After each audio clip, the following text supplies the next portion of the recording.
Last time on Casino Royale with cheese.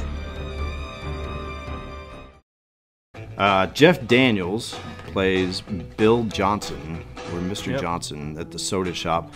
My wife always confuses him with Dave Coulier from Full House. Really? Yeah. She says they look just alike. I will admit they look like they could be like maybe related. Like cousins, maybe. Yeah. But one's like an accomplished actor, and the other one was like a funny guy on Full House. Right. Trying to be funny guy. I think that dude, that character had mental problems, bro. Jennifer's like the bad girl, I guess, because she smoked cigarettes. Ooh. I don't buy it. No. I always thought, what's her face? Reese Witherspoon looked kind of wholesome. She's a nice girl, Yeah. you know? She doesn't play the bad girl very well. Right. Christina Applegate plays a good bad girl, I can see. Yep. But, you know. I mean, there's a whole bunch of them out there that are pretty good at it. Neve Campbell was good at it.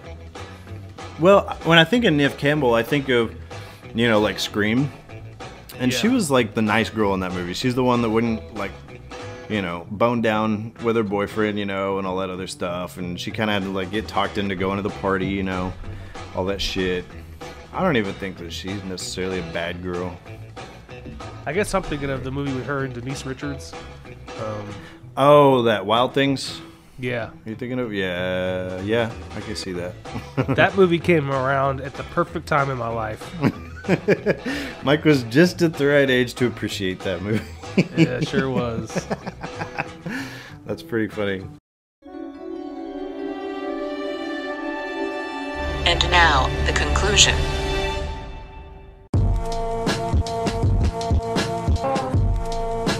Houston, we have a problem. I have a really bad feeling about this. A boy's best friend is his mother.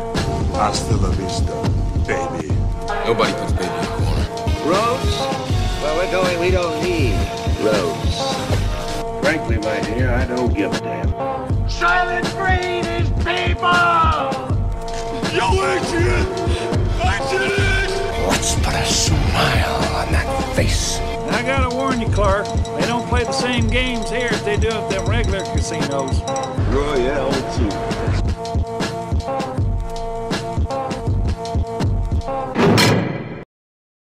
What were they, cycles? Or?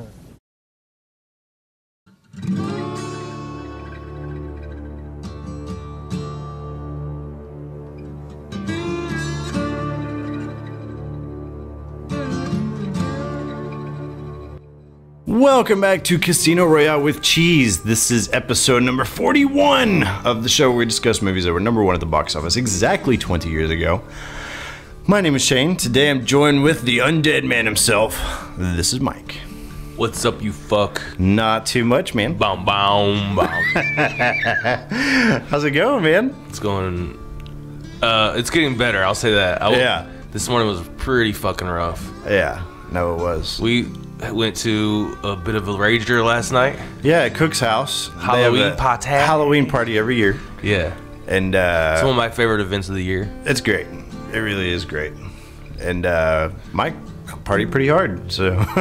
I did. I don't know if it was the amount of alcohol or the lack of sleep that was kicking my ass so bad this morning, but I was hurting. Both of them were troublesome, yeah. By the way, happy Halloween, everybody. Happy Halloween. Yeah. Me and the wife, we got to go to Spook House last week. Ooh, was it good? It was great. Yeah, really good. I worked a haunted trail on Friday and it was lame as fuck. Yeah, you mentioned that. Mike said that it was basically these girls from like the local drama club or like drama class or whatever. High school drama class, yeah. Yeah, and they were like dressed up like little dolls, like, hey, play with me. And like that was it. Yeah, and then you get the girls who would just like scream at the top of their lungs next to you. Yeah. And then you get the guys who are like, ugh. That's only so creepy for so long. Yeah. Before it gets annoying. The trail was a third of a mile long. Yeah. Like and that's all it was the whole time. Yeah. That sucks. I walked that thing at least 15 times. Oh, lordy. Yeah. I got my steps in. Yeah? Yeah. Oh, Fitbit? Rocking it. Hell yeah. Oh, okay, everybody. I want to go on record and say last week was pretty heavy.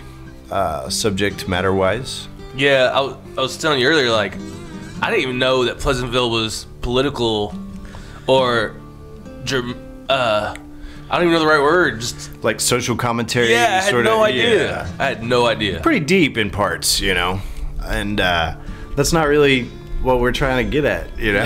No, it's not really our bag. No, it's not. Fortunately, this week we're going the opposite end of the spectrum. Boom, boom, boom. We're talking about our first John Carpenter movie, which had it been a different John Carpenter movie, I probably would be more excited about. Mm-hmm. But I don't know. This is John Carpenter's Vampires. Boom, boom, boom. It is, yeah. He keeps doing that because John Carpenter wrote the score for this movie, and it consists of those 3 notes. Boom, boom, boom, boom, boom. Boom, boom, boom. That's all it is. The whole fucking movie. I think he spent about 30 minutes composing this thing. Did it take 30 minutes? Yeah, I mean, you have to do 2 hours worth of boom, boom, bounce. Oh, yeah. Ba-bamba. It's like La Bamba or something. It's like he built like a 15-second loop. Yeah. And then just put it on for the whole movie. Right. Me and Mike just watched this together. Like literally just now finished watching Yeah. And then we set up all our recording stuff. Let me ask you this, Mike. Were you picking up on any From Dusk Till Dawn vibes when we were watching this movie? I felt a little bit of that and some Blade. See, I think that the story is almost a carbon copy of Blade, the movie. But the atmosphere of it, I think he was trying really hard to do a From Dusk Till Dawn type of thing. And whether it was successful or not, I guess this is a different story, you know? My answer to that would be boom, boom, boom. I will say, From Dusk Till Dawn had a better soundtrack because they had those dudes in the bar, you know, and all that stuff. That was great. But I don't know, man. It's pretty weird. John Carpenter, if you don't know who he is, I guarantee you've seen some of his stuff. He did, back in the day, one of the first things of his that I saw was, of course, he did Halloween, which it seems kind of appropriate with the new Halloween coming out that we're talking about him some, you know? Okay. But he did the original Assault on Precinct 13. Okay. He wrote Halloween 2. He directed and wrote the first Halloween. He did Escape from New York.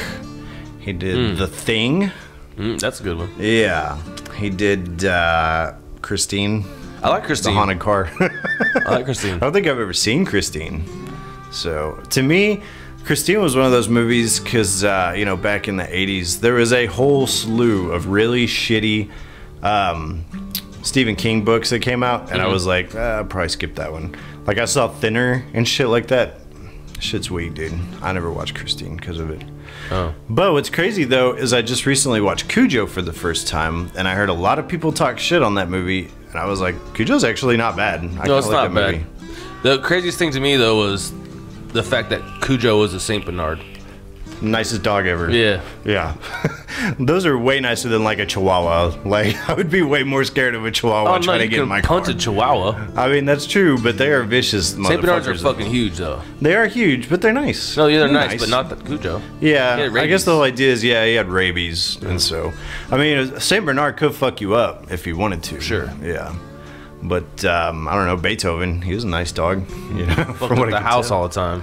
He did fuck the house up, but you can't be mad at him, dude. He's great. He's just a nice dog. Yeah, he's just doing dog stuff, you know. Big Trouble in Little China, Kurt Russell. Yeah. Starman.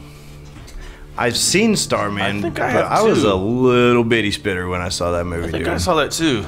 Yeah. I think that's where, like, I think the only scene I remember that movie is like the Starman is driving a car.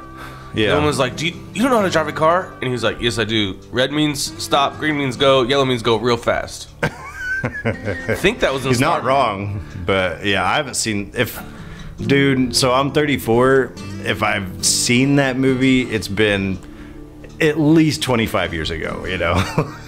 Yeah. It's been a long time for me. I might have to actually revisit it because I remember my dad really liking that movie for some reason. I think that was in that movie. It's all I remember. Yeah. He did Prince of Darkness, which I haven't seen, but I heard it's actually quite good. along more to my wheelhouse is he did They Live, which is fantastic. And we're going to do it for the show one day. So We are? Yep. Mark your calendar when I give you a date. All right. He did Memoirs of an Invisible Man with Chevy Chase, which I saw that. I saw that. Didn't care much for it. Yeah, neither did I. And then in the 90s, kind of dropped off some. I never saw In the Mouth of Madness, whatever that is. I did watch Village of the Damned. He remade that movie, and it had Christopher Reeve in it, and Kirstie Alley, who I always, for some reason, thought she was like smoking hot. Yeah, me too. Yeah, like I think in my early 20s, I had a sex dream about Kirstie Alley, and ever since then, I was like, dude, that girl is crazy. Like, you know. It's weird, man. It wasn't real, Shane. I know, but like for some reason that like imprinted on my brain, you know. Fair enough. I did kind of like Village of the Damned. It was one of the last movies I ever watched with my grandfather before he passed away. Escape from LA, on the other hand, sucked. Another Kurt Russell one. Yeah, him and Kurt Russell, they collab a lot. We have Vampires. Boom, boom, boom. We've got Ghosts of Mars. No ba-ba-boom there. Yeah, I don't know anything about that. So there's that. I am pumped about talking about them, but I wish we could have watched a better movie. So I guess there's that. You'd never seen this before? No, never heard of it before. I'd heard of it, but I always avoided it though, because I think at the time, vampire stuff was pretty big deal, and I was thinking this probably isn't going to bring anything new to the table.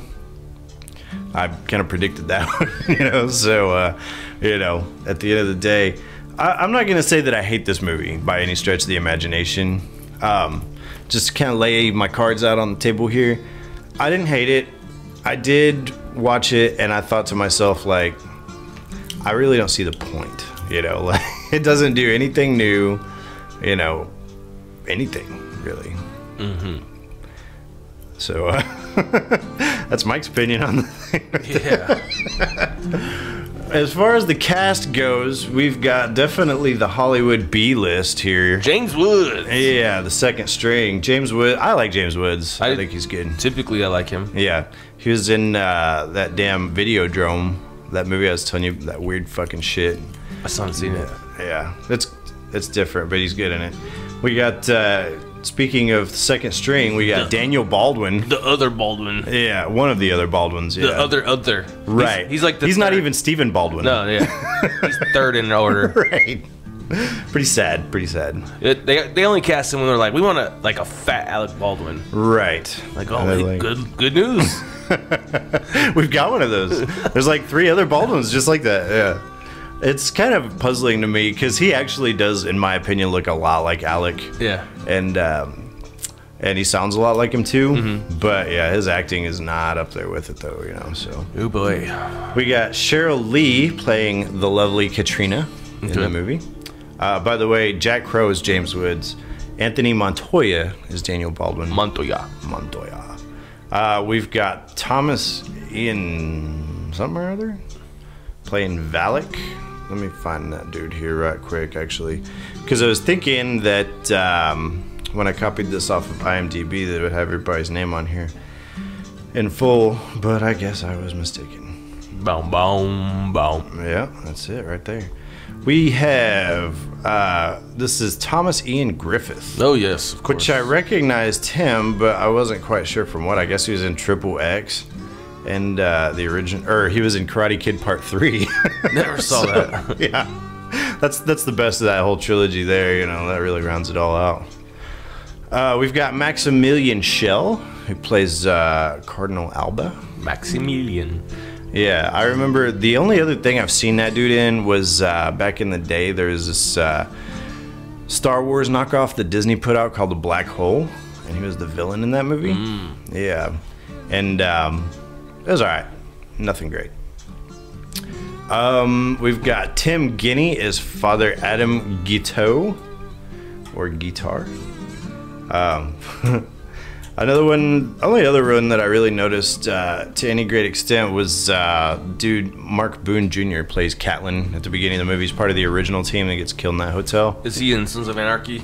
Yes, he is. He was in Batman Begins. He was in Memento. So he's not a huge name, but you see him a lot. Quite a bit. If you pay attention, yeah. Do you have anything else you want to talk about before we go over some numbers here? Nope. Mike? Okay. This movie came out October 30th, 1998. Perfect timing. One day before Halloween, yep. We just barely inched our way across that finish line there. Made on a budget of $20 million. Okay, I can. It's whatever, that. yeah. I mean, it's whatever. You know, it's not ridiculous, but whatever.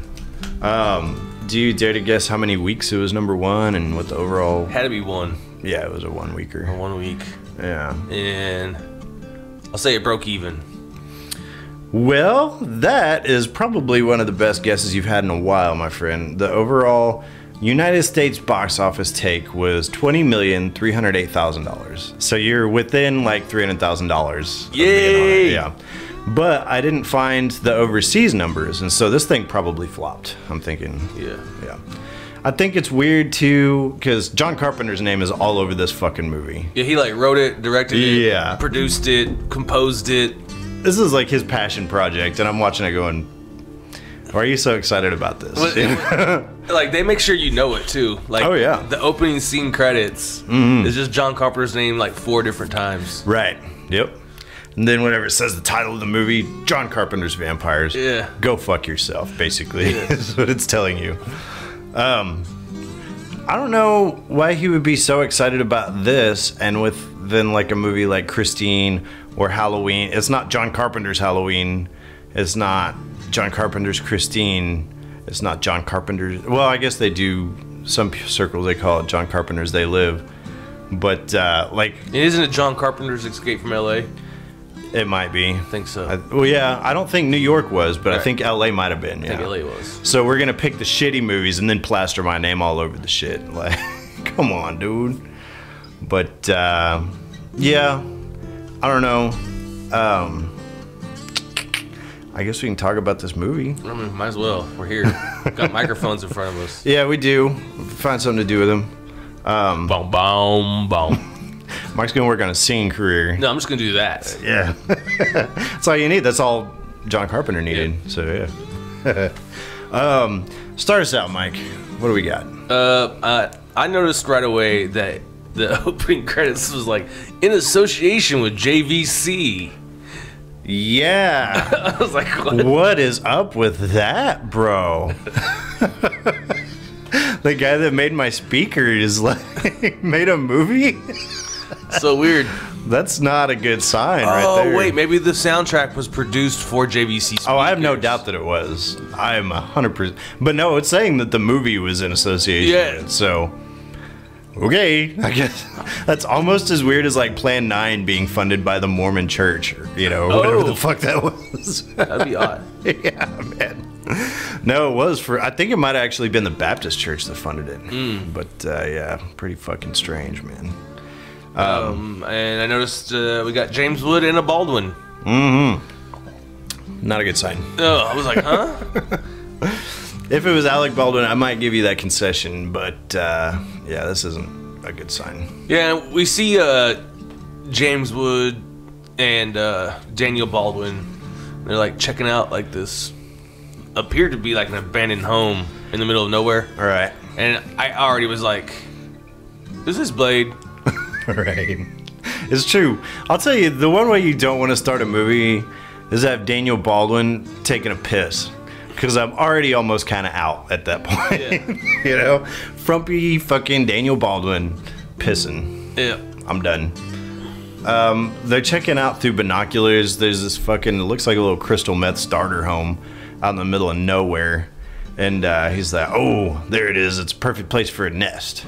That's what James Wood's talking about. And so all the boys on his team, they saddle up, head to the house. Yeah, you think it's just the two of them. Yeah, no. And you find out there's like a dozen dudes in the back of a van. Mm-hmm. So I was like, oh, it's Blade, but with a team. With a team. Like Blade Trilogy. Or Trinity. Yeah, exactly. Well, there were 3 of them, but yeah. What I think is weird though, man, there's a lot of similarities between the overall script, or I guess the story elements. Yeah. For this and that. And actually, I think it's funny too, because this movie apparently was based on a book that had been written called Vampires. And was the book written by John Carpenter? That would be fucking fantastic. But no, it was John Stakely, I guess. Yeah. And why this needed to be a book in the first place, I have no idea. But I mean, I guess there's a lot of stupid shit that gets written all the time. So you could write a book. Yeah. Doesn't mean it's gonna be worth a fuck. Right. Yeah. Yeah. So they got a bunch of like weak ass weapons.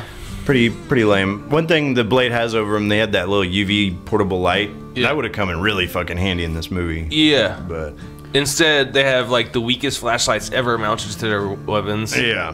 I mean, they put like the dimmest light out. Not very good. No. I don't like it.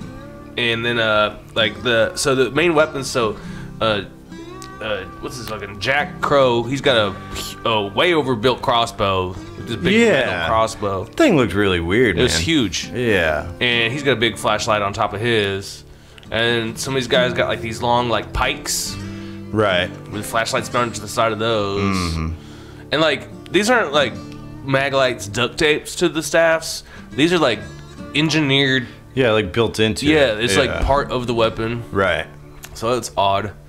And then I think that's about the extent of the weaponry I see. Yeah, they have this deal set up, I guess, with these arrows that Crow is shooting, where it like connects to the winch on this Jeep that they have. Yeah. And you see him kind of farting around with that thing. But you don't know that much about it. There's a lot of gear that's in this that they show him futzing around with that we never actually see again. In use. Yeah. Yeah. Because as they approach his house, they have this cool door opener thing. Yeah, I like that. Where they put it on the door because the door's locked, obviously. And so they like push this little button and you hear like chuk, chuk, chuk, and then like they pull it back and it like cut through the door. Like a perfect knob. circle. Yeah. Yeah. I like that. Unrealistic as fuck. Oh yeah. But still cool. Yeah. And then they get in there and start engaging some vampires. And like they all just scream like girls. Yeah. And the guys who are supposed to be fighting these vampires just like scream like girls. And apparently the only guy who can kill him is Jack Crow. I've been almost calling him Jim Crow for Different thing. Yeah, that's not cool. This guy's an asshole. They do have a priest on site that blesses the expedition that they're going on or whatever. But yeah, everybody's basically fucking worthless as a butthole on your elbow, you know? Yeah. They don't do anything. And it's basically his show, Jack Crow. And their killing mechanism is lame. Well, why don't you explain it? So Jack shoots. I'm just gonna call him Crow because Jack is weird for me. Yeah. So Crow shoots his fucking bow.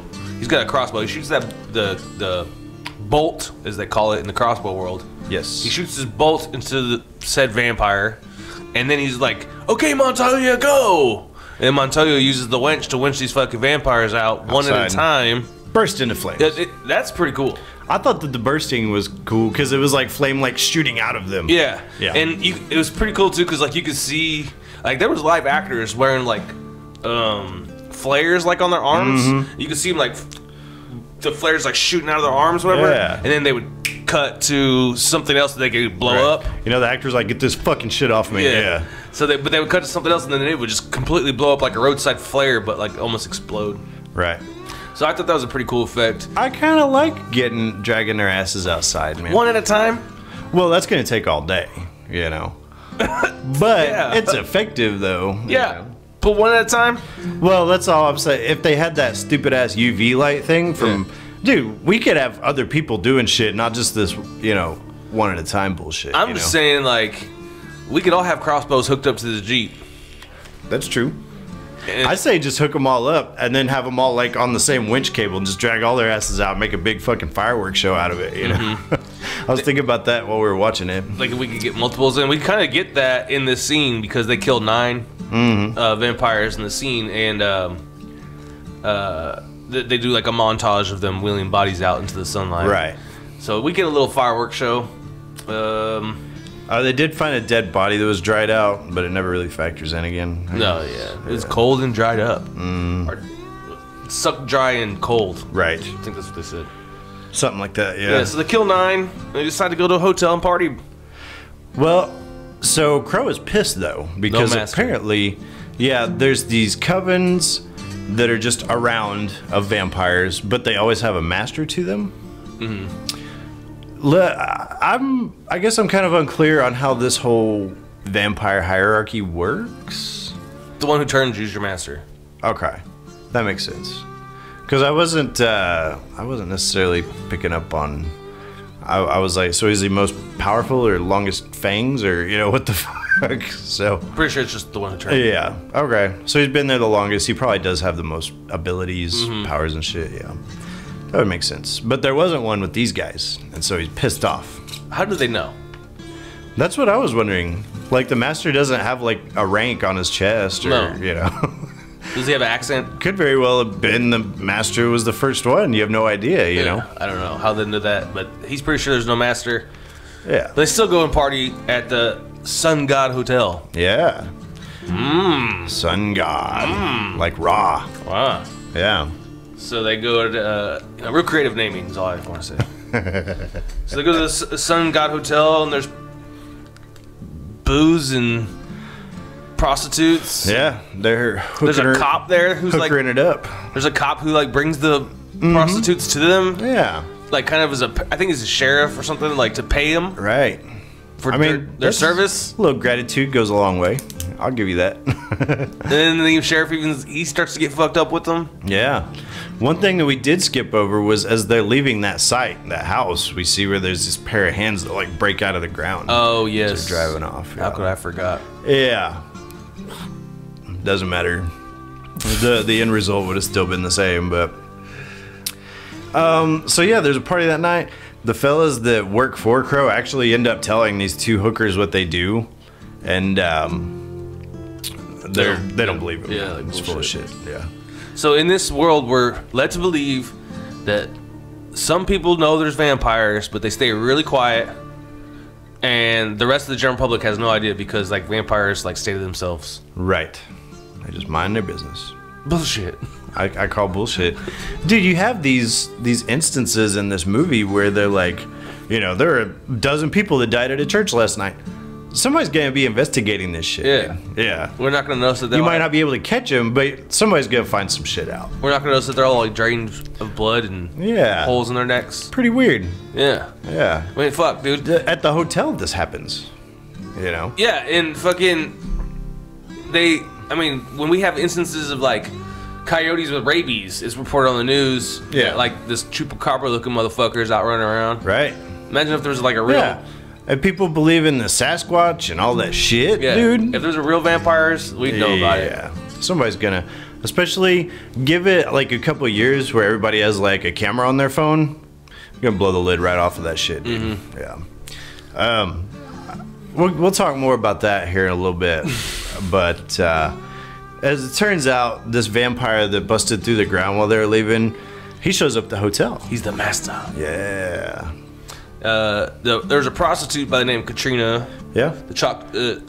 She was basically begging Crow to fuck her. Yeah, she was ready to get down. And so Crow gives her his room key while he grabs some drinks.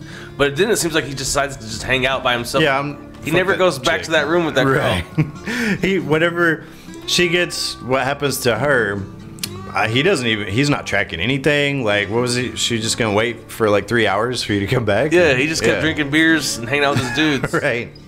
Yeah, definitely different. So at one point, the one of the guys, the dude from Sons of Anarchy, he winds up going to get more beer because they're like, let's go rob a liquor store. That happened after she was already bit. Yeah, she winds up getting bit. So she's in the hotel room, Crow's hotel room, waiting on him, and the master vampire dude gets a hold of her and sucks on her thigh. In her thigh. Yeah, they make it look real sexual. He's like, that feel good, yeah. And she's acting like it feels pretty good. Yeah, she's digging it. Yeah. So whatever. So then he leaves her and he goes, and then there's your boy trying to get his beer Right. I guess if you're a prostitute you're looking for really any sort of new sensation, you know, that you can. Dick would probably get old after a while, I would think. No, I'm telling you, like, this is a reoccurring theme. It is. Is that, like, Yeah. it feels good when a vampire's feeding on you. Right. It does. I know a lot of these, just like Interview with the Vampire. Right. Yeah, I agree. So yeah, old dude goes get some beer, door opens, and sure enough, this master's standing right there. It's a fucking bloodbath. Cuts him in half with his hand. Yeah. Oh, he does. Yeah. Yeah. He sticks it like in his guts and then like Rips lifts it his up. hand up. Yeah. Yeah. Mm-hmm. And That's like butter. mm-hmm. There's a lot of butter on that dude. But yeah, it basically is just a massacre. In Yeah, this he fucking fucks hotel. everybody up. Everybody gets killed except for Montoya and Crow. Jim Crow. And Jack Crow. Jack Crow. Basically, they make their escape, and they see this wayward prostitute that got bit walking Well, he around. knows the it was the prostitute that he was talking to her. Yeah. And at first, it's kind of weird because the way that they talk to each other, I thought that they were like maybe boyfriend and girlfriend or something. They had a history. Yeah. No, I guess they're brand new, you know. They didn't know nothing about nothing. Yeah. And so they're like, well, she's been bit. Let's fucking get out of here. And he's like, we can use her to help track this dude. And so Right. they scoop her up and they take off. They decided to use her as a surveillance camera. Right. Because we find out that vampires telepathically can see what the master sees, I guess. Yeah. In this movie. Yeah. That's kind of new to the whole vampire lore. Yeah. Yeah. Definitely different, man. So, Montoya, dumb as fuckly, winds up wrecking the car, or the truck that they were in. I guess there was like a car in the road. Yeah, there was a broke down like car in the middle of the road. That's stupid. Yeah. Yeah. Way to go, fuckface. So Montoya... Well, when they were running away real quick with the girl, like, we see that the master can fly, Yes. like, real fast and far. And, like, we just watched them in the hotel, like, fill this dude with lead with no effect to him. Right. Didn't And- even flinch. Yeah, and when they get, I mean, literally didn't flinch. And when he flies into the bed of the truck they're driving, Montoya shoots the dude in the head and he flies out the truck. Right. That's dumb. I was thinking it was kind of like a Terminator 2 type moment where the T-1000's like on the trunk of the car and they shoot his little metal claw thing and he falls. But I was like, it's not nearly as cool though, and it doesn't make any sense. Right. So yeah. We just watched him get full of bullets. Right. But this one is the one Yep. that knocks him That down. one knocks him back. You bet. Because he got on the car, I was like, well, they're fucked now. Yeah. You know. Like, this movie's gonna be short. Right. And he's still out there. The end. Why'd you need James Woods for that? You know. So anyway, he knows Crow's name, by the way. Oh, He yeah. calls him out Yeah. at the hotel. Yeah. That really fucks with Crow. So they talk about how this prostitute that they're with, Katrina, her name is, she hasn't turned. It'll be like 2 days before she does. But he says that they can use her for surveillance. And so they go to this gas station and basically just steal this dude's Cadillac. Yeah. Long story short. Big build-up scene just to get away successfully Fucking... with no conflict. What was the point of wrecking the truck if you're going to resolve it again that quickly? Just something to do, I guess, for There's a these lot of that characters. in this movie. There is a lot of bullshit. Yeah. There's a lot of like scenes like, oh, didn't need that. Right. Well, you go do this thing, and I'll do this thing, and I'll meet you there. And then it shows them, like, meeting him there. Well, fucking, what's the point, you know? Yeah. Yeah. Really dumb. So, what is it here? They go back to the Sun God Hotel Yeah. because Crow wants to bury the team. Right. Montoya wants to dip. Right. He's like, let's get the fuck out of here. It's a And just wrap, like- dude. Yeah. The whole team's dead. What the fuck are we doing? Right. Rule number 7. They shout out a lot of rules, but they never gave us the rules book. They don't say what the... How many rules... We heard 3. Well, they Weird. talk about, like, rule number 10, Right. we don't do this, Right. you know. And so I assume there's 10 rules, but we Don't know that. Yeah, we don't Maybe hear 97 rules for all the fuck you know. them. Exactly, yeah. I know rule number 1, rule number 7, and rule number 10. Right. That's all I know because that's what they told me. Mm-hmm. Rule number 7 though is apparently you don't bury a team member by yourself. Right. Even though Crow decides he's going to. Yeah. In this instance, yeah. He's breaking rules. Oh, yeah. Yeah, he's going off the grid. Telling bad dick jokes the whole movie. What's up with that? I don't know. It was pretty strange, man. A lot of bad dick jokes. A lot of dick jokes. There's a lot of homophobia toward the end of this movie too, I noticed. Well, Woods is, I mean, he calls them all gay. Oh, vampires gay. Yeah. He's like, oh, you like wrestling around with me? You wanna? You got me all tied up? Yeah. Bite my ass? Yeah. What the fuck? Pretty weird, man. Yeah. Did they give you wood? Yeah. He keeps asking that priest that. Yes, more than just the priest that. Yeah. It's weird. I don't know. He asked the fucking ultimate vampire, like, so after 600 years, how's your dick working? Yeah. Which I don't know. He's really. I wouldn't go so far as to say that James Woods is a character in this movie, but I'm like, is Dick like a character trait? Like just talking about it all the time and. That combined with his homophobia, probably closeted. He could be gay, yeah. Like, most gay. likely. Right. Bunch of dudes on his team. Ain't no women to be found either. Right. Yeah. And he treats that prostitute Katrina like. Oh, like crap. Yeah. Notice they were gonna fuck too, and he was like, "Yeah, I'll fuck you. Go away. Go to my hotel room and I will never come." He's like, "Whatever. Now I'm gonna drink with the boys." You know. We cracked this movie. Absolutely. This is an allegory for homosexual like suppression. Yeah, closeted dudes. Yeah. They have to fight their demons. Fight their demons. Physical manifestation of their demons, you bet. And then at the end of the movie, he has turned the priest gay because he keeps talking about his dick the whole movie, and he's like, "Now me and you, we're the team now." Yeah, and the priest says he has a heart on. Yeah. That's gonna be it from us, folks. Dude, that was vampires. We gotta rewatch this movie. All right, let's shut this podcast down. Let's rewatch it. Yeah, we'll see you guys in an hour and a half. 2 hours. 2 hours. God. I don't want to talk about this movie anymore. We done figured it out. That's kind of brilliant, actually. Oh man. Where were we? Oh fuck. What's back at the hotel to bury his team. Oh yeah. So I'm gonna just wrap this scene up real quick because Please it's long. do. It's a long scene. It goes on for like 5 minutes. Yeah, and what it really is he chops the heads off of all those people, and he puts all the bags or all their heads into a bag. Right. And then blows up the hotel. Yes. And buries the bag of heads about a mile away. Why we had to drag this out, I have no idea. And in case you were confused about what you just saw, tune into the hotel room where Montoya is currently staying, and we'll get to see it on the news. Right. So now we've seen it twice. Yeah, and Montoya's smiling. Yeah, he's feeling great about it. I don't get, dude. Those are your dudes. You know?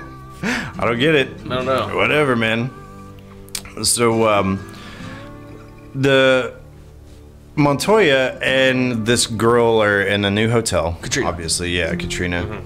And Crow's getting patched up, and I guess the master's like tracking him or whatever. It shows him like hop on Jump a truck. on a train? Yeah, that's what it was. Okay, Yeah. how does he know where the fuck he's going? I don't know. And they don't show anything. They just show him jump up onto a train and then Next scene. It was so weird, dude. What a weird editing job that was right there. Boom, boom, boom. That sums up the movie right there, dude. Exactly. Won't be the last time you hear me do that, folks. So if it's annoying, I'm sorry. Sorry. Hey, don't watch vampires if you don't like that. Yeah. Because that's all you get.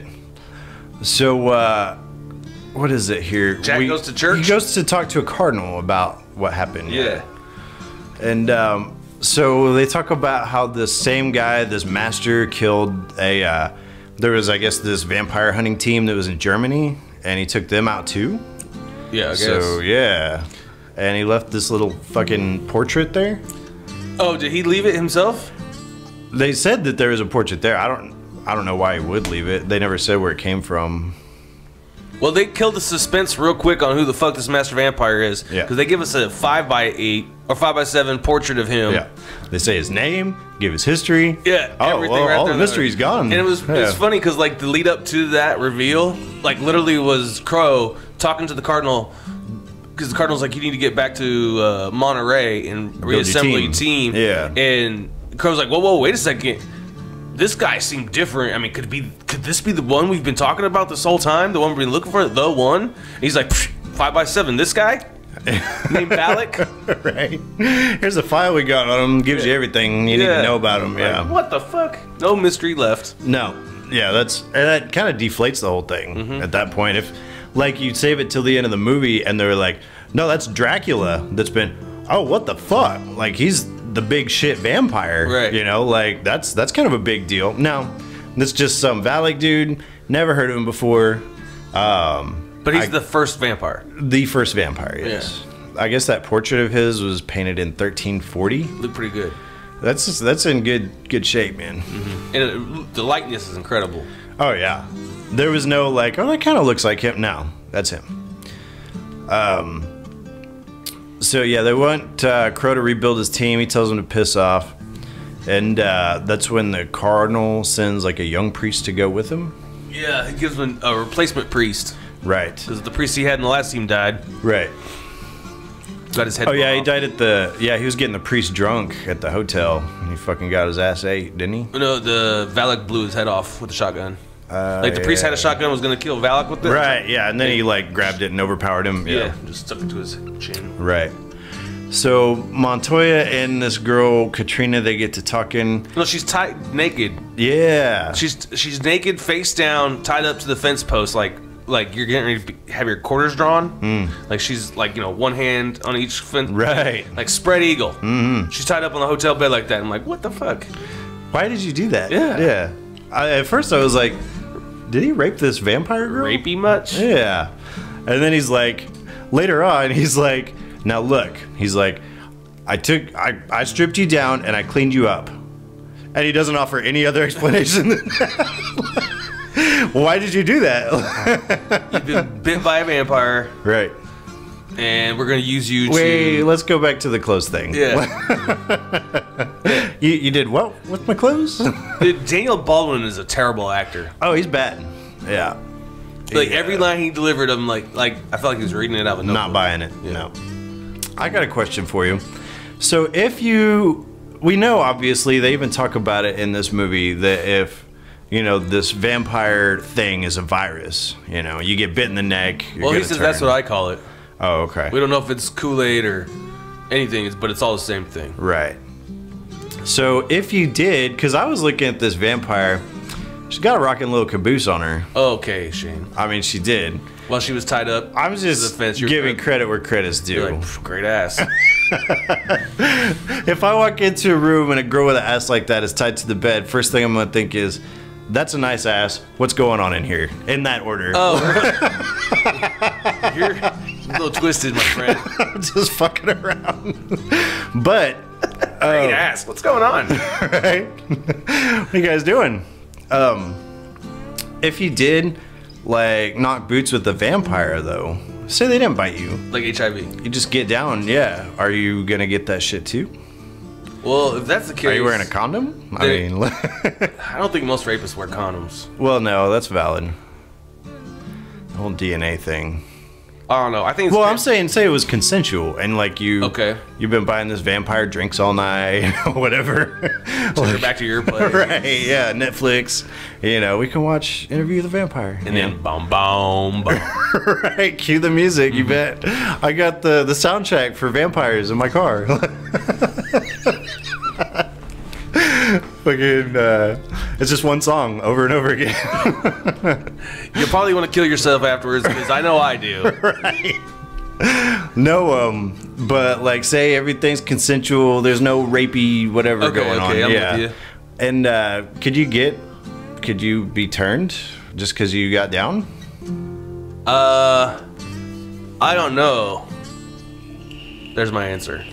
I don't know either. I don't know. I mean, typically a vampire ain't gonna fuck you unless he's biting you, you know. Or she, yeah. So I mean, it's whatever. But Katrina's like the embodiment of my childhood fantasies. Oh, okay. Like I told you, man. Like as a kid, I always like sexualized vampires. Yeah. Like in my head, I don't know what it was, and I think it was Bram Stoker's. We figured out was. Or no, not Bram Stoker's. Interview with the Vampire. Yeah, Anne Rice, all that shit. Yeah, they like romanticized it for me, so I guess that's what put it in my head. But, you know, she's a hot chick vampire. Yeah. Like, you want to bite me? Okay. Whatever. I'll be a vampire. Even Daniel Baldwin at one point is like, fuck it. Yeah. Anyway, so she's naked, tied up. He threatens to kill her, and then he explains everything to her, kind of. Right. He says, "You're the bait, sweetheart." She was bit, She's the bait. I will say one thing that he did was kind of nice. So after he had already jumped on top of her naked body and like held her face and threatened to break her neck, Right. when he got down off of her to explain what happened to her, he did throw the covers over her. That's nice. Gentlemen. After you already ripped her clothes off. He did whatever to her while she was asleep.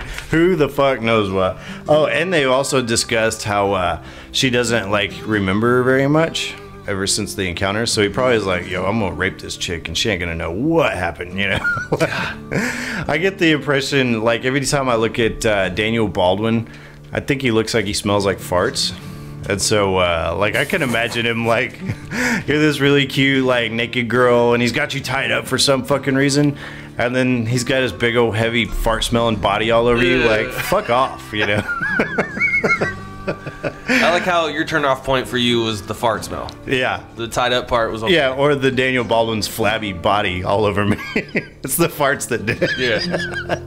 It smells like Doritos and farts. Ew. Yeah. Bad combo. It's like a teenage boy's room. It is, exactly. That's what my room smelled like. Yeah, mine too. Yeah, and Surge. Crow thinks that, Crow is riding with that new priest. Yeah. Pulls him over the side of the road, starts beating the shit out of him. Kinda. It's like tap, like lightly kicking him in the butt. Yeah. And he's like, you sell us out? Are you the one that fucking talked to this dude? Whatever. And then he hops back in the truck. He's like, dude, I don't know anything, you know? And that's when he's like, yo, did I make your dick hard when I fucking kicked your ass? Yeah. It's the first time we start talking about his... Yeah. You liked it when I got a little bit violent with you, right? So James Woods pulled him out of the truck and was kicking him because he really wanted to just, like, start sucking his dick. Yeah, exactly. I don't want to suck this priest's dick so bad. I better kick his ass real quick. Right. And he's like, no, we got a job to do. Fuck. Yeah. And I'm telling you, Jack Crow's gay. I think you're right. He's closeted.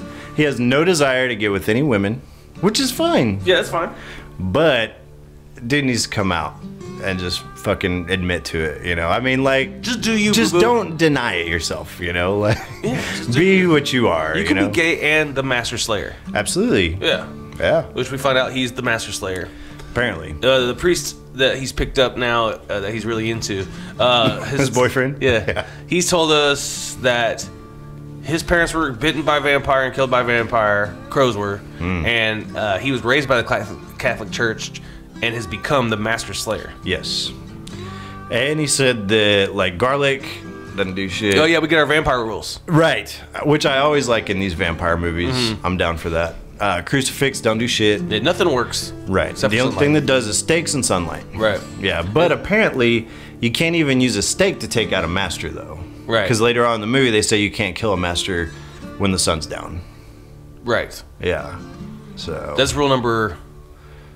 Is that 10? I think that was 7. 7 was the don't bury your teammates alone. Okay. I think it's rule 10. Okay, because there's... Which one was the one where he's like, if your partner gets bit... That's rule number 1. That's rule number 1. Okay. All right. No, that was don't bury him alone, because later on he tells Daniel Baldwin at the end of the movie, if your partner gets bit, then you have to kill him, was one of the rules. Yeah, it's rule number 1. But I thought rule number 1 was don't bury your body. That's rule number 7. Okay. All right. So yeah, it's all coming together. He gives us the rules out of order. Yeah. Oh yeah. He doesn't even give us all of them. So yeah. We don't have that fucking handbook, Daniel. Right. He's probably just making this shit up. Montoya, you fuck. He's like, one of the guys like, can I get a list of these rules? No. I'll tell you the ones you need to know. Yeah. Don't worry about it. So yeah. Katrina starts getting these telepathic images from Valak. And she has a run. Yeah, well, Montoya basically hops down and like tells her that if they can get a hold of this dude Valak before she does turn, then she might not, you know. Yeah, so they didn't explain that any further. I'm wondering, like, if you save the master, do the rest of the vampires, like, if they hadn't turned yet, they won't turn? Well, I'm thinking maybe it's the Lost Boys rule, where like you take out the head and like all the other ones kind of revert back, maybe. Yeah, but this is definitely not the rule, because at the end of the movie, it's not what's going on. Yeah, I don't know. They didn't explain it. Yeah, whatever. So then we see where she sees images of Valak, and he's like at this church, and he's just mowing motherfuckers down, you know. And anyway, he like lets her go to get dressed or take a shower, some shit. Yeah, and he like goes in, and sure enough, she's on like the scaffolding. She's escaped through the window. Yeah, she goes in the bathroom for, I don't know, 30 seconds and he's asleep. Yeah, right? This guy's narcoleptic or something, man. This guy's got problems, you know. It's not like she was in there for an hour and he like dozed off. No. She just went in there. Right. Yeah, so she gets on the fire escape. He sees her, breaks the window, grabs her. Pulls her back in, and she bites him. Well, he cuts his arm. Right. He's like, look what you did. And then she bites him and he smacks the shit out of her. Yeah, he beats the fuck out of this poor girl. Yeah. You bitch, you bit me. Fucking bitch. Yeah. Like, Charlie bit my finger. Charlie. I could see this going that way on just about any evening that Daniel Baldwin has with any lady. Is they try to kill themselves and then he punches him in the face. Yeah, she was gonna jump, huh? Yeah. Yeah. Because she didn't want to turn. Right. But I could see that being true to life with Daniel Baldwin, you know? Yeah. I think this is a common occurrence for him. Right. Up in Beverly Hills. Right. With all of his Baldwin brothers, just a whole house full of Baldwins. What the fuck? The only one not there is Alec. You're like, what the fuck? He like lives across the street. Like he was there first, and they're like, "Oh, Alec got this new house," and so like they pooled all their money together and got the one right across the street. You know. And every day he has to like look across the street at all his brothers. They're right. It's like everybody loves Raymond. You know. He has to sneak out of his house so that his brothers don't fucking see him. He's taking the trash out to the curb. Hey, there's Alec. What up? Shit. Fuck me. You want to come over later? We got pachinko. No, fuck off. Pachinko. Yeah. So Crow like shows up to the hotel right then, basically, right after he gets bit. Yeah. And Montoya decides not to tell him that he got bit. Yeah. Yeah. And which is weird. It is weird. You would, if there's a possibility, because he already told her that, yo, if we take this dude out, then we could survive, you know, that she might not turn. So we know that there's still a possibility that he might not turn. So if I was him, I'd go to Crow and be like, yo, dude, I got bit. We need to get this shit done now. Right. We got a little extra, like, time sensitive, you know, clock tick time thing scenario. Yeah. Yeah. Absolutely. And she doesn't have fangs. No. Like, Crow keeps checking her for fangs. She don't have fangs. No. So even if she bit you, can she turn you? She hasn't even turned. That's the question, yeah. She's unturned. How can she turn you? I don't fucking know. This movie doesn't explain shit. No, it doesn't. We see where she's getting images of this priest that Valak has hostage, and he wants him to show something to him on a map. Yeah. But we don't know what it is he's looking for, what's on the map, anything.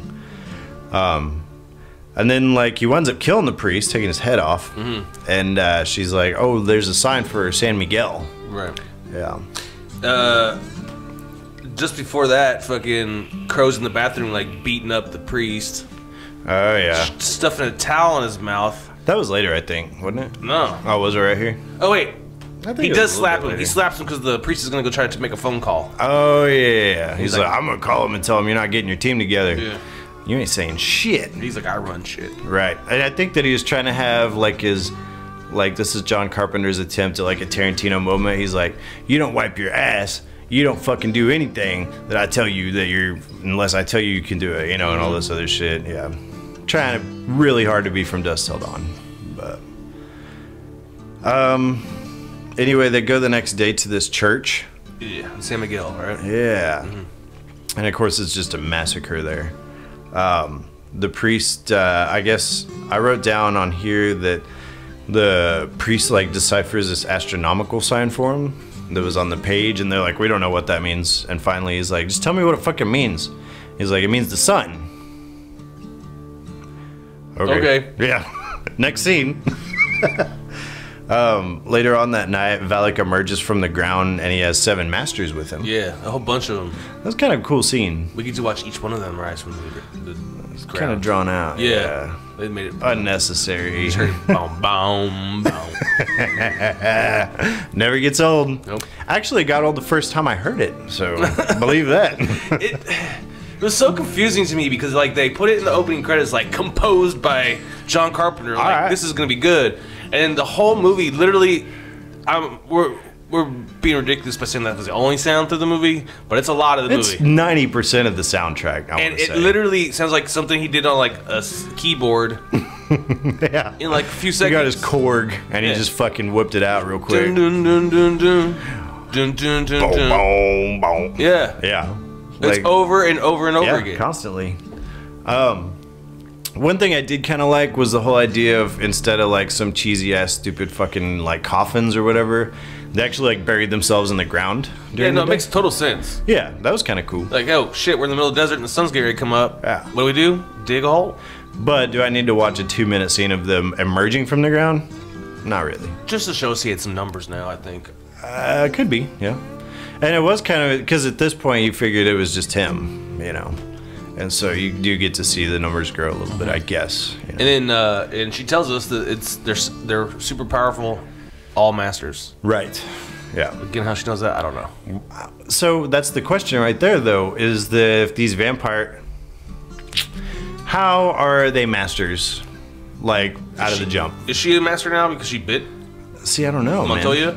But that's the problem. It doesn't explain shit. I don't know how the hierarchy works. Which one's like the Padawan and which one's like the vampire knight, you know, and like the fucking, I don't know, you know. Because I assume we didn't see him futzing around with anybody earlier, so I could only presume that these are people that he just turned recently. So why are they already masters? Who the fuck knows? I don't know. It never comes into play. No, it doesn't. Because they have the same amount of difficulty taking these guys out that they would any other vampires. The goons, they were calling them. Yeah. The pawns in the chess game. Yeah, well, they refer to two different classes of basically vampires. Right. Goons and masters. But they never say what the significance is. Yeah, they don't say what the difference is. Well, it's not like, you know, you could have this Katrina girl be like, so what's the difference? And he's like, oh, well, these guys, you know, they're like super strong and they can Can't kill 'em at fucking night. laser vision, whatever the fuck, you know? Yeah. But, and these pawns, I mean, they're kind of strong, but they're fucking pussies too, you know? But no, they never elaborate at all. No, but we see the 8 of them now. So Yep. the 8 masters are all headed to a mission. Yes. And this is the scene where Crow like threatens the priest. Yeah, stuffs a towel in his mouth. Yeah. Much like you do when you ass rape someone in prison. Yeah. I hadn't thought about that, but yeah. Well, I'm just putting Fucking pieces keep together. quiet. Here's something to bite down on, bitch. Yeah. I'm just putting the pieces together, you know? The pieces are all there, dude. Just doing the puzzle. But Crow again tells us that his dad kept a secret. Right. Oh, he's threatening the priest basically, don't keep any secrets from me. Right. And the priest basically calls him out, like, you won't hurt me. Right. You're a holy man. And that's when Crow decides, I'm going to whoop your ass. Right. I'll tell you about how my daddy killed my mom, because he was a Right. vampire, didn't tell us. And then he came after me, and I killed my own dad, so I don't have a problem killing you. Give me your hand. He cuts his hand. Yeah. He's like, yeah, and if you don't talk, you're gonna get this dick. We'll start real stabbing you. Yeah. You're gonna fucking find out. Say what you know. Well, this whole time, Crow is under the impression that this cardinal and like the whole Catholic Church, this whole sect of it, knows more than what they're saying, you know? Mm-hmm. And so he's convinced that this priest knows some shit. And he was right. Yeah. As it turns out, Valak is actually looking for what they call the Cross of Berzier? Something like that. Berzier? Perzier, something like that. Whatever. They did something they were trying a reverse exorcism. No, they want to finish it. Yeah. So the ritual that took place that turned Valak into a vampire in the first place wasn't completed. Right. So that's why he's vulnerable in the daylight. Yes. So, but if it was completed, then he would be... And that's why he needs this cross. Right. So he's looking for this cross so he can walk in the day. So he can be a day walker. Yes. Blade. That's it. But it's also the same plot as Blade, because they're like, we're trying to get this artifact so that we can become like this all-powerful vampire. Same as this, you know? Yep. My question about that, though, is why were they doing a reverse exorcism? He was a priest in the Catholic Church. That's all we know. That's all we know. And he basically explains the reverse exorcism thing as like the body dies, but the spirit is still there, whatever, and so he's technically like undead. My question is though, why are you guys doing this in the first fucking place? I don't know. Don't tell us. Well, we thought we'd try.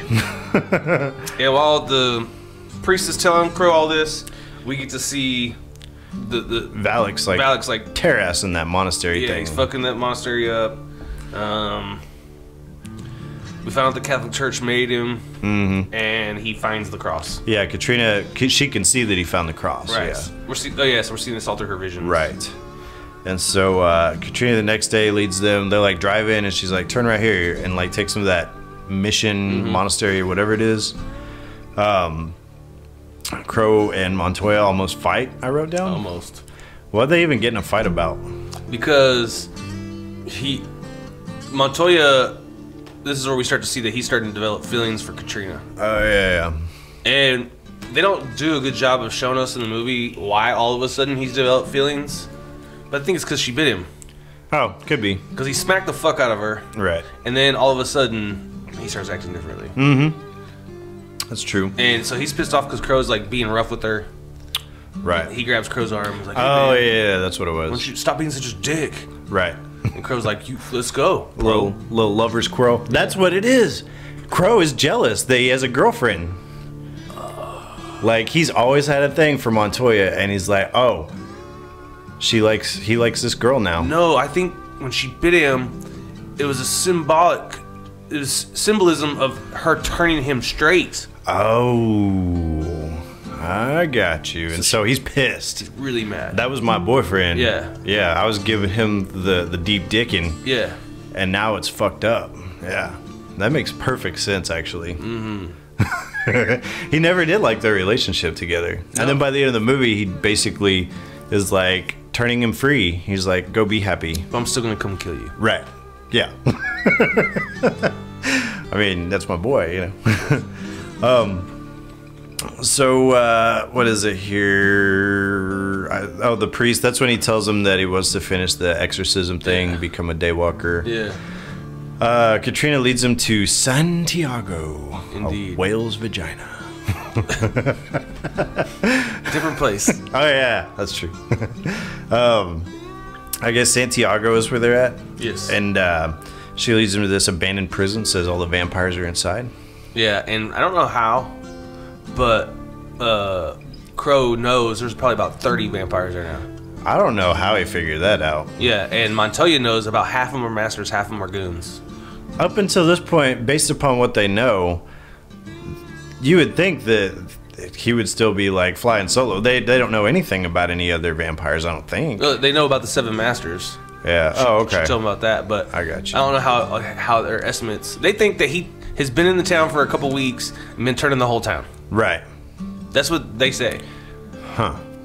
But I don't know where they get this idea from. I mean, the town is vacant. Yeah, but you don't know that it wasn't vacant for a year. I mean, that's true too. The whole thing looks run down as fuck. Yeah. So I don't know. They jump to a lot of conclusions in this. They do.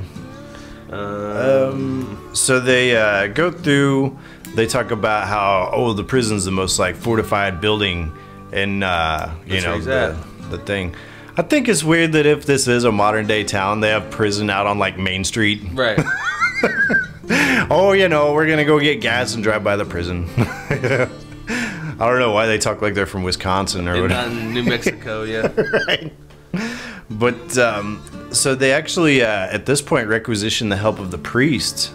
They're like, you're gonna do some killing for us because you're all we got. They take his pious collar off of him. Yeah. They put this little like chain metal like thing around his neck. I assume that's so you don't get bit in the neck. Yeah. I guess. Presumably. I think that was Crow making him his bitch, personally. That very well could be. It's almost like a S&M, like a collar.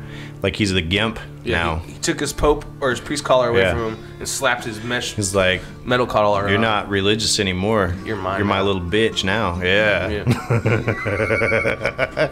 Totally makes sense. You could say that we're reading some shit into some shit. Maybe. But the pieces are all there, Like, hey, John Carpenter made the movie. Hey, I'm just what's I say about what him? he put out there for me. Right. So anyway, the three of them go into the prison. The priest winds up almost getting attacked at one point, and this is where Crow like stabs the vampire in the back, and he's like, "Fucking kill that dude." And he like opens up the entire like magazine on this vampire. Doesn't do shit. Yep. Yeah, and then like he winds up staking him. Dude's dead. Yep. Yeah. Fucking pointless scene. I don't know. A lot of these pointless scenes, I'm telling you. There is. And by the way, so I don't feel like, how long have we been talking about this? Like, all in all, we're talking maybe like 40 minutes now. The movie's almost over. Yeah, we're in the final scene. There's nothing going on really in this movie. No, we're getting ready to start the final scene. Yeah. So, Katrina can feel these vampires dying when they get hauled out into the sunlight. Well, and she's watching it happen. Yeah. Too. Right. It's pretty fucked She's up. not liking it, but Pretty fucked up. it is. Well, they have her tied up with like the fucking zip ties to the Jeep. Yeah, so, above she her can't head. go anywhere. Yeah. The most uncomfortable way to be Oh tied. yeah, my hands would be black by the time, you know, circulation's non-existent. Right. So they come up with this plan, and what they're gonna do is use the priest as bait, and basically he's gonna go up in this elevator, and then basically try to lure vampires down into the elevator car, and then they're just gonna basically wait and like ambush their ass as soon as they come down. Yeah, and they're not going to use the winch on the Jeep. They're going to tie the cable directly to the Jeep. Right. Why they had to do that, I don't know. Well, at one point the winch cable snapped, I know. I don't know if maybe the winch is out of commission at this point, or what. Maybe it was and they didn't tell us. I don't know. So, anyway, it kind of almost gets fucked up, but it winds up working the first time around. And so then the elevator door shuts at the last second after they take out a vampire, and it descends, and then they push the button, get it to come back up. They don't realize that there's vampires in tow, like coming up. It's just hitching a ride. Yeah, underneath the elevator cart, you know. So, oh, this is where the winch cable breaks. Yeah.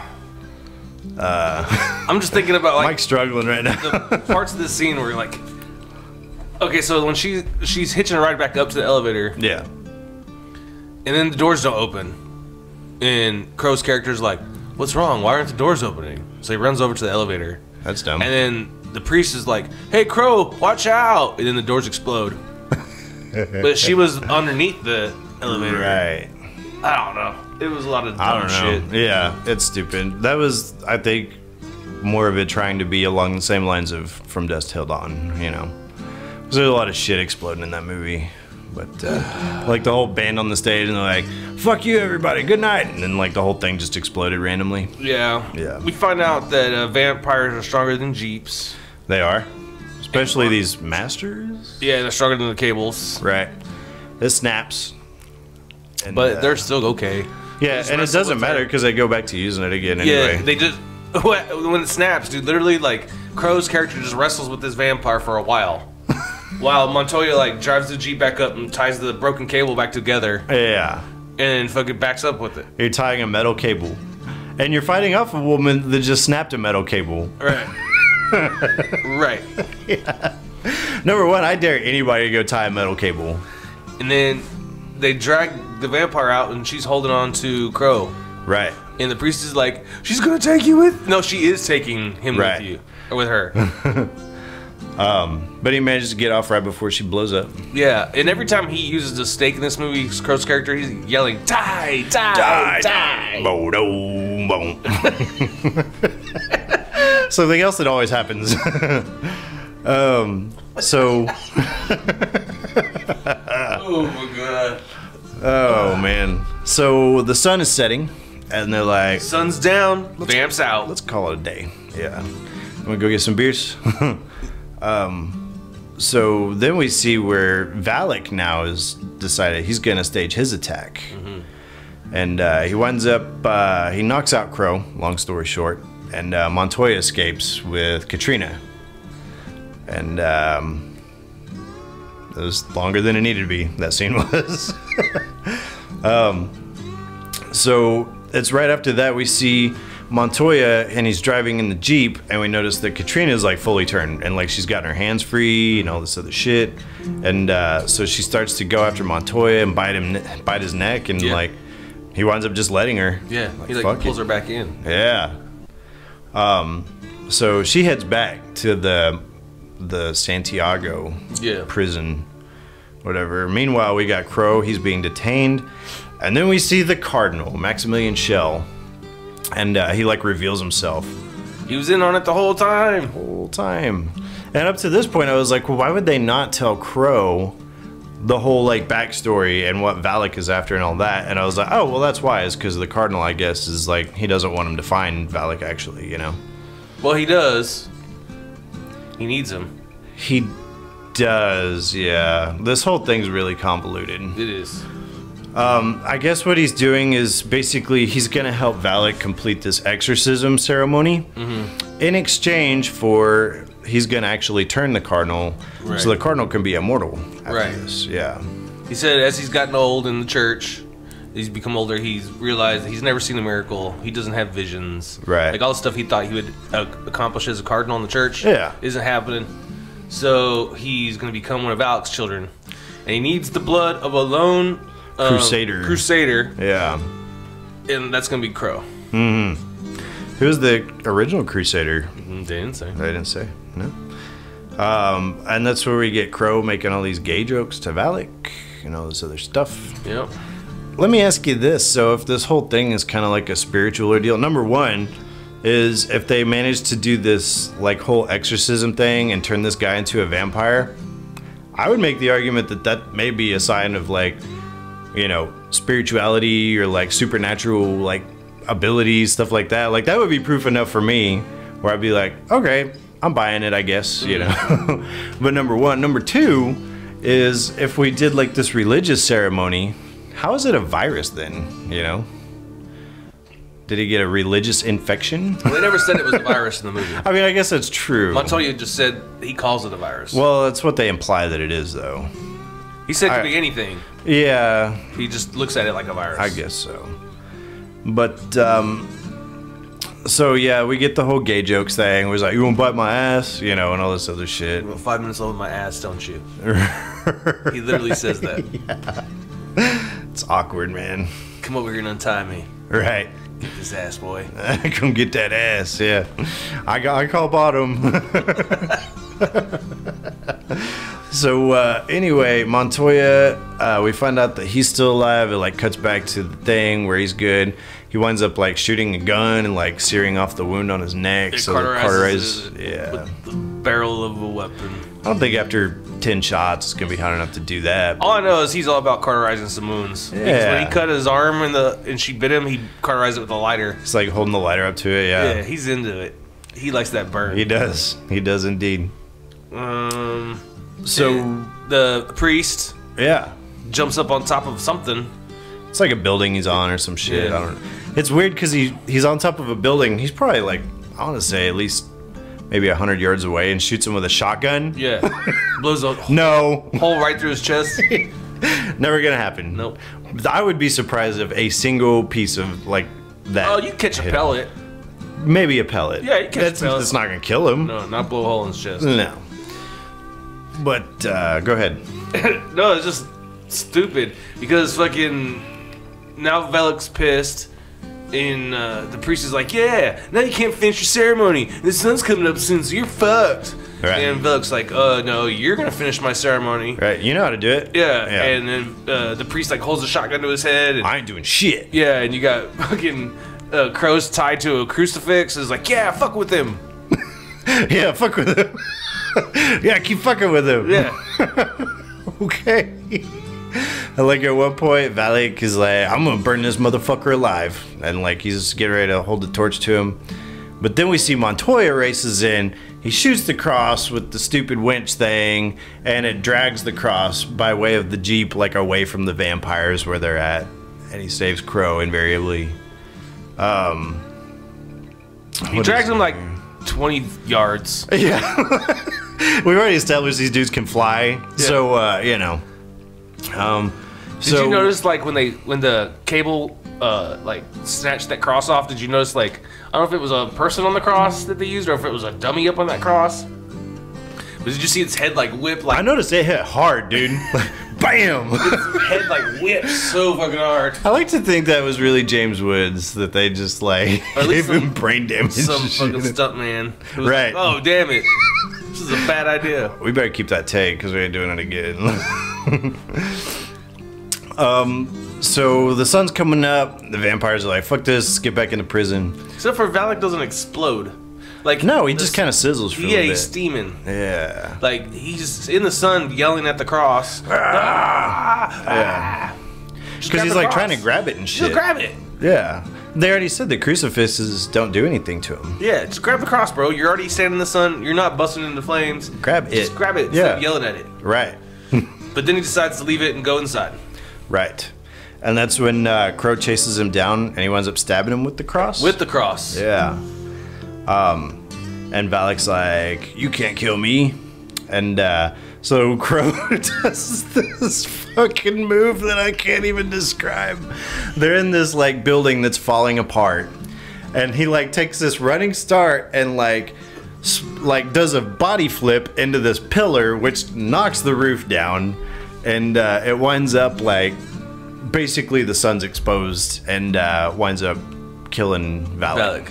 The most anticlimactic fucking thing I've ever seen in my life. I would have loved it if he would have did that body flip into the pole and just would have been like, hit the pole and just fucking like cracked like 8 ribs. Yeah. He's like, oh fuck, that really hurt. Dude. And Valak's like laughing. Yeah. Dumbass. Well, you fucking suck. Yeah.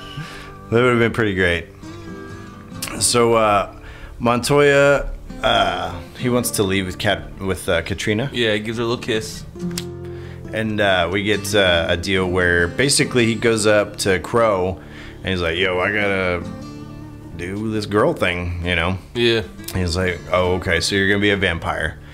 And basically gives him 2 days, you know? Yeah, and fucking Montoya's like making jokes the whole time. Like, you really love that girl that much? Montoya's like, we're the perfect couple, man. Yeah. Why? I don't know. What makes you the perfect couple? Because they're vampires? Hit me with the punchline. Give me the punchline. It's not a joke. We're the perfect couple, man. She's a life-sucking bitch, and, you know, I like getting sucked on. Yeah. That would have been, hey, that's a joke. I mean, it's not good. No. But it's a joke. Give me something. Yeah. Nothing. He just says, we're the perfect couple, and they're like, okay. And then, like, the priest is like, no, we gotta kill him. He's a vampire. And rule number 1 is if one of your teammates is ever bitten, he must die. Right. And that's when... So Crow's saying this rule is he fully intends on not killing him. Right. Well, that's when Montoya's like, well, I'm not a vampire hunter anymore. I can't do this anymore. I need a vacation. Right. Whatever. So he's like, all right. He's like, well, when did you get bit? And he was like, 2 days ago. He's like, all right, well, you saved my life. He goes, I'm going to give you 2 days. I owe you 2 days. Yeah. And so then they take off. We don't actually ever see him load Katrina up. He just hops in the fucking truck and dips.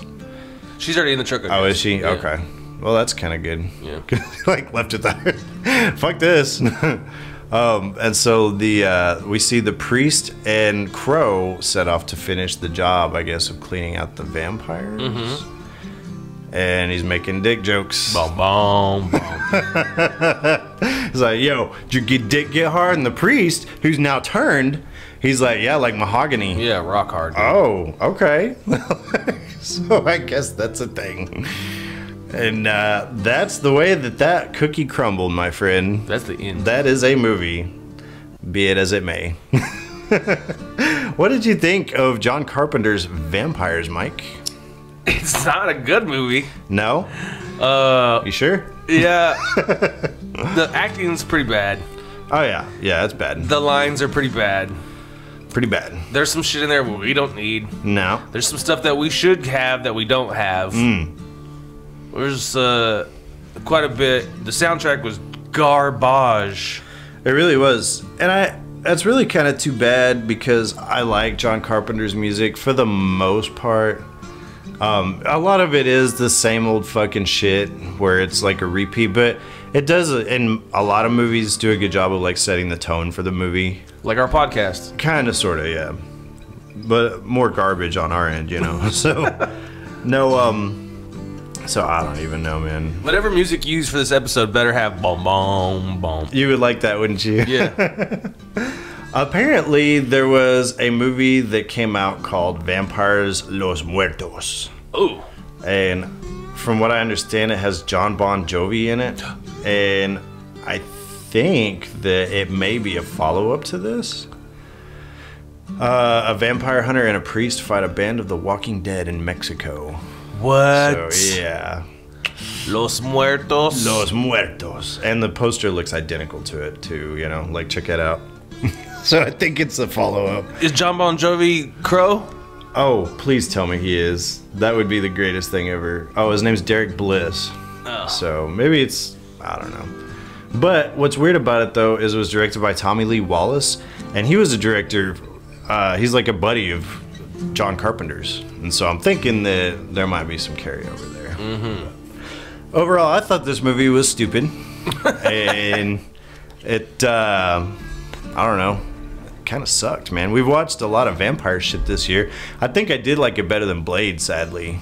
I just didn't like Blade all that much. But, I mean, it's like saying like the shit I took yesterday is better than the shit I took today, you know? I liked Blade a lot more than I liked this. Oh, really? Yeah. Okay. I mean, at least there's some good action, and you get, freaking, what's his name? Chris Christopherson in Blade, too. Yeah. And he was great as Whistler, and, I don't know. I thought this was garbage. Yeah, it wasn't good. Stupid.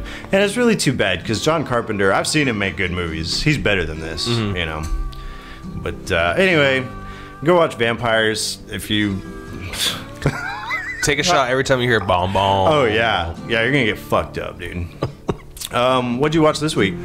I don't think I did a whole lot of watching this week, man. Yeah. I worked a lot of late nights. I mean, fuck, Friday night I worked till 11:30 at night. Yeah, well, you're saying like past midnight. Well, that's the time I got home. Oh, okay. Yeah. Yeah. So, I didn't get a chance to watch a whole lot of movies, or... I don't think I watched any movies this week. Oh, really? Yeah. We started that... we watched the first episode of that Haunting of Hill House. Oh, we watched on some Netflix. of that. We did watch some of that. It was alright. You gotta get more... You gotta get past that Yeah, first. the first one didn't do anything for me, but I do need to... I'll give it another couple episodes. Did you watch The Sinner at all? No. You gotta do Did it. not. I did not. I know we're all like trying to cram in the Halloween stuff before Halloween gets here. Right. Like, and Netflix is obviously is on the same board because they're just releasing The Haunting of Hill House. Oh, yeah. They're just like Halloween after Halloween thing. Well, and I saw The Haunting of Hill House, and I was like, sounds a lot like the House on Haunted Hill to me. Like, you know, I don't know if I like this. What else did I watch? I watched Halloween 4. Last week I watched 4. This week I watched 5, and that sucked. Last night at the Halloween party, whenever I wasn't mingling, I was watching Friday the 13th marathon. part, like 2, 3, and part of 4. Yeah, there was a marathon going. Yeah, last night. the fourth one's actually like one of the best in that franchise, man. It had Corey Feldman in it, so nothing but love for that shit. Right on. Yeah. I watched something else. Oh, we watched the 2004 Dawn of the Dead last week, or like the early part of this week. Me and the wife did. It's a damn good movie. Yes. It's as far as remakes go, it's probably about as good as you're gonna get, you know. So, I did watch The Thing this week too, the John Carpenter one, just because after I found out we were watching this, I wanted to watch something good of his. A feeling this wasn't gonna be it. So, do you know what we're watching next week? Not a clue. We're getting done with all this, I've talked about horror stuff a lot, just in the month of October. And there's a definite tonal shift now that we're wrapping up October and Halloween and the whole thing. Next week, it's our first Adam Sandler movie. Oh. Any idea what it might be? 98? Yeah. Happy Gilmore. No, that was way before that. Oh. 8 Crazy Nights. No, that was after this. Billy Madison. No, that was before this. Stepdad, or what's that? Daddy's. Oh, Daddy's. What was that movie? Big Daddy? Big Daddy, yeah. No. It's, Hold on, I'm gonna name all the movies until I get it right. I'm gonna name all the movies. Every movie ever. It's not the one where Little Nicky. No, I wouldn't be excited about that shit. I know more Adam Sandler movies. I actually watched his stand-up special on Netflix. Oh, really? Called 100% Fresh. Pretty decent. It's funny as fuck, because, like, he just does random ass jokes, and like there's no particular order to them, and like he sings songs. Yeah. You know, Adam Sandler songs. There's no connecting material at all. Yeah, Just random. There's a couple of little like jokes that kind of run throughout the show, but they're really tiny little details. Yeah. But the jokes he tells like are obviously not true.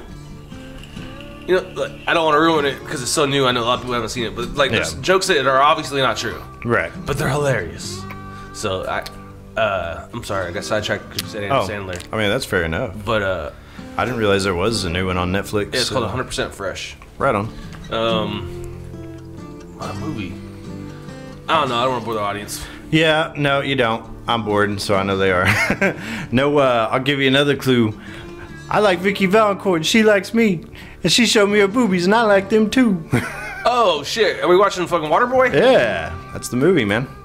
It's good stuff. Him and old Henry Winkler. I actually like Waterboy. Yeah, I do too. I think I watched it pretty recently, and I mean, it's stupid. Don't get me wrong. It's really stupid, but I like it. So. Yeah, foosball. That foosball is the devil. We got Colonel Sanders and all that shit. We're going to have to talk about that more next week. That's right. So, if you have a favorite Adam Sandler movie or favorite anything, feel free to let me know about it. Our email address is cheesymovie@yahoo.com. You can always check us out on iTunes, YouTube, Instagram at Casino Royale W Cheese, all one word. Our Facebook is Casino Royale with Cheese, all separate words. And our Twitter, don't bother, but it's Casino Royale WCH. And make sure you join us next week for The Waterboy. Boom, boom, boom. We'll see you next time. Bye.